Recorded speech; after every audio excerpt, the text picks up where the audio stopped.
আইপিএলে দল পেলেও শেষ পর্যন্ত না খেলে টুর্নামেন্ট ছাড়তে হচ্ছে মুস্তাফিজুর রহমানকে। আর এখানেই সবচেয়ে বড় প্রশ্ন, 9,20,00,000 রুপির কি হবে?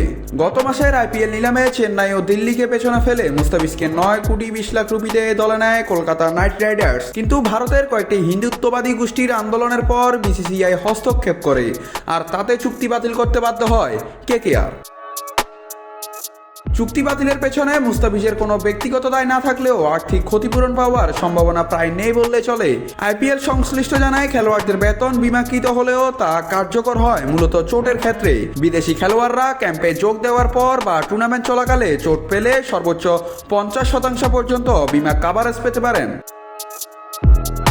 কিন্তু মুস্তাফিজের চুক্তি বাতিল হয়েছে রাজনৈতিক ও প্রশাসনিক কারণে, চোট কিংবা পারফরমেন্সের জন্য নয়। ফলে আইপিএল এর বর্তমান বিমা কাঠামোর আওতায় কেকেআর এর অর্থ পরিশোধের কোনো আইনি বাধ্যবাধকতা নেই। আইনি পথে যাওয়ার সুযোগ থাকলেও সেটি ভারতীয় আইনের আওতায় পড়বে। এমনকি কোর্ট অফ আরবিট্রেশন ফর স্পোর্টসেও যাওয়ার ঝুঁকি সাধারণত বিদেশি ক্রিকেটাররা নিতে চান না।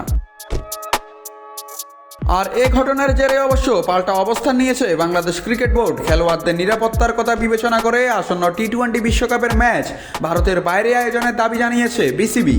সব মিলিয়ে শৃঙ্খলা ভঙ্গ নয়, পেশাদার ত্রুটিও নয়, তবুও বড় কোনো অঙ্কের চুক্তি বাতিল আর কোনো ক্ষতিপূরণ ছাড়াই আইপিএল ছাড়তে বাধ্য হচ্ছে বাংলাদেশের তারকা পেসার মুস্তাফিজুর রহমান। নাথ রাহুল, নিউজ না স্পোর্টস।